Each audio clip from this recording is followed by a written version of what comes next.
ഉച്ചപ്പൂജ നടത്താമോ? അച്ഛൻ പറഞ്ഞാൽ നടത്താം. അച്ഛൻ പറഞ്ഞതുപോലെല്ലാം ഞാൻ ചെയ്തു. വല്ലതും തെറ്റിപ്പോയെങ്കിൽ എന്നോട് ക്ഷമിക്കണേ.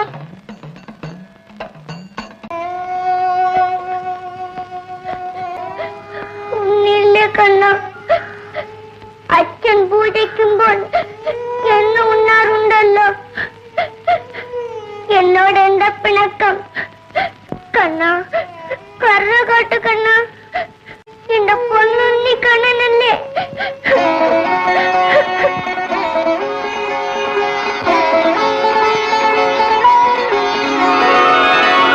നിവേദ്യച്ചോറും പായസവും മുഴുവനും നടയടച്ച് അകത്തിരുന്നുണ്ടോ? ഉണ്ടോ? നേരെ പറയൂ, ഉണ്ണിക്കണ്ണനുണ്ടോ? അതെ, നിവേദിച്ച് മുഴുവൻ കണ്ണനുണ്ട്. അതിനല്ലേ നിവേദിക്കുന്നത് വെച്ചാ?